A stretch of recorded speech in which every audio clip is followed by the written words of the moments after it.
When you were little? When I was little. Yeah. He called himself Bam Bam, a maniac in the ring, proud of chaos, proud of pain. He once said, "Boxing is better than sex, that's my orgasm." Brandon Rios wasn't just a fighter. He was a brawler born for war.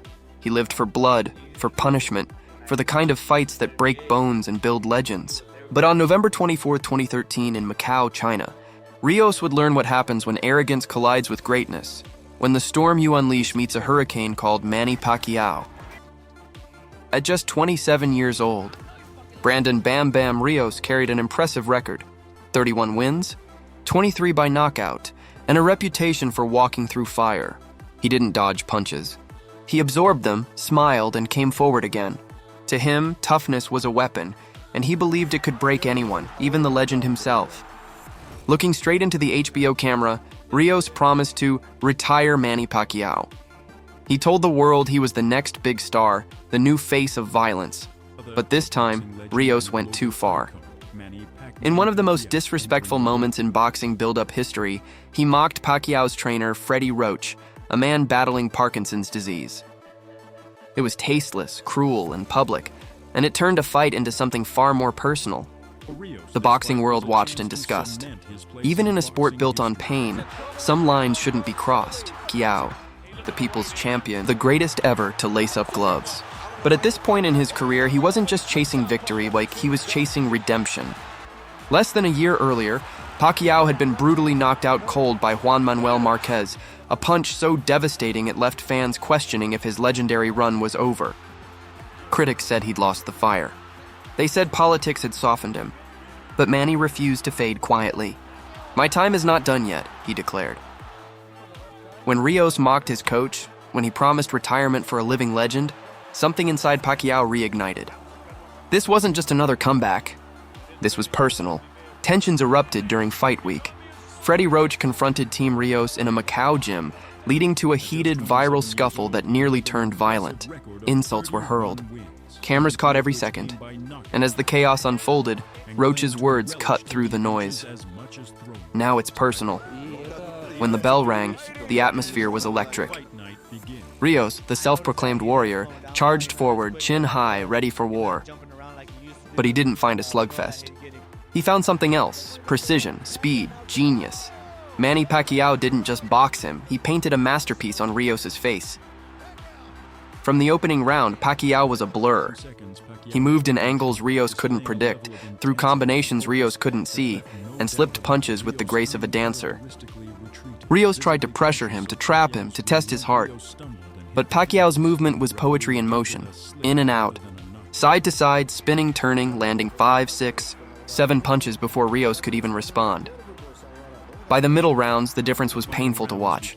Rios was swinging at air, his face reddened and swollen, his left eye beginning to bleed from Pacquiao's pinpoint combinations. Every round, Manny circled him, smiling, bouncing on his toes, firing lightning-quick left hand straight down the middle.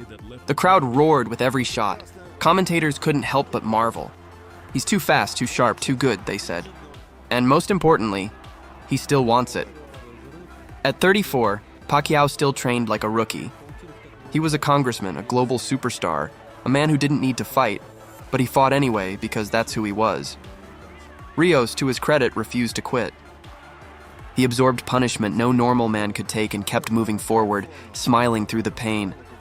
But it wasn't bravery anymore. It was survival. Each round looked the same. Pacquiao darting in with rapid-fire combinations, Rios stuck in slow motion. Every time Rios thought he'd cornered Manny, the Filipino icon was already gone, landing another 5-punch combo from a new angle. By the championship rounds, Rios' corner knew the truth. Their fighter was outclassed, outgunned, and out of hope.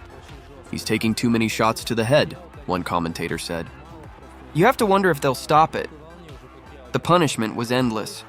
Manny wasn't just faster, he was smarter, cleaner, and infinitely more disciplined. The fight was a 12-round boxing clinic. When the final bell rang, Rios was still standing, battered, bloodied, but proud. He smiled through his swollen face, knowing he had just been schooled by one of the greatest fighters in history. The judges' scorecards told the story: 120, 108, 119, 109, 118, 110, a unanimous decision. total domination. As the crowd erupted, the ring announcer's voice thundered through the Venetian Macau. "He's back! The fighting pride of the Philippines, Manny Pacquiao." Pacquiao smiled, humble as ever. "He's one of the toughest opponents in my career," he said, praising Rios' heart. But make no mistake, and the night belonged to him. This wasn't just a victory. It was a statement to the world. Manny Pacquiao was still here. Still elite. Still a storm no man could weather. For Rios, the lesson was brutal and unforgettable. In boxing, confidence can carry you far, but arrogance will bury you. He had called out a legend and paid the price. Because when you challenge Manny Pacquiao, the man who blends speed, power, and soul, you better be ready for a fight with destiny itself. And Brandon Rios, that night in Macau, learned exactly what happens when a maniac challenges greatness. So what do you think? Was this the moment Pacquiao truly reclaimed his fire? Or had he never lost it to begin with? Let us know your thoughts in the comments, and don't forget to like, subscribe, and hit the bell for more dramatic boxing documentaries and legendary fight stories.